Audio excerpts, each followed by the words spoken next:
BBL 851, turn right, heading 180. Order 14 Papa, turn right 245, report localizer established 27. It's been a hectic few days for the aviation industry concerning the 737 MAX series of aircraft. To begin this video, we have to head to India with their low-cost carrier SpiceJet, who in the past 48 hours have announced the grounding of 90 pilots. These pilots are for their 737 MAX aircraft and will remain grounded until the airline is satisfied that the pilots have undergone the appropriate retraining for them to succeed on the plane. The reasoning behind this? If I'm frank with you, it's not something that happens every single day. Flaws were discovered at the simulator facility, where pilots are trained for the aircraft that they will fly on. In this sense, it was the 737 MAX simulator. These said flaws were reported by local media in India, and are noted to be in relation with the stick shaker. This was the fault in question. What is a stick shaker? Well, it's a mechanical device that warns pilots immediately over any type of aerodynamic stall that the plane might incur, and like its name, the device will shake violently, shaking specifically the control yoke.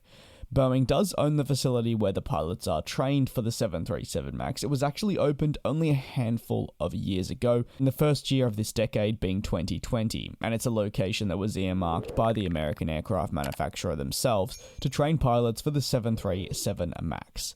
SpiceJet is an airline that currently has 11 MAX aircraft at its disposal, and in turn has 144 pilots that can fly the plane. Therefore, the removal of 90 will leave 54 remaining if my maths is up to standard, and these 54 pilots will be able to complete their missions on the ever-popular narrow-body aircraft.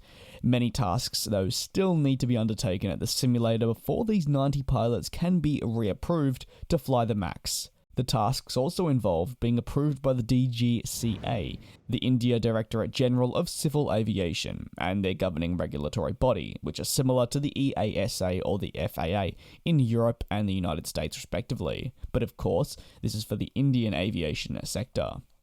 Being approved by an aviation regulator is no easy feat and will mean that the pilots in question will need to successfully be retrained on the aircraft, a training that will be strict to ensure that the pilots are trained to fly the type eventually. Those that did let the slip through to allow these pilots to be flying the MAX aircraft have been noted by the DGCA as wholly responsible and will pay the highest degree of consequences for their actions. Having pilots not even trained for one thing when they should be is incredibly concerning and does pose a safety risk to everyone that is jumping on board the MAX aircraft.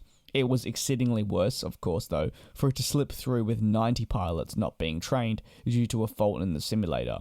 In a report by Reuters, a statement from Boeing was issued, and you can find the link to the article in the description. However, they did say, "We are working closely with all parties involved, including our supplier and the DGCA, to ensure the maintenance and operation of this specific device complies with all regulatory requirements.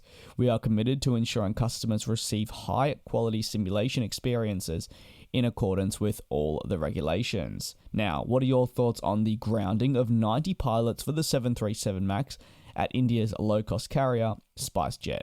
Do let me know down below in the comments. Thanks very much for your continued support. Do take care and be safe, and I will indeed see you next time for another video here on the channel.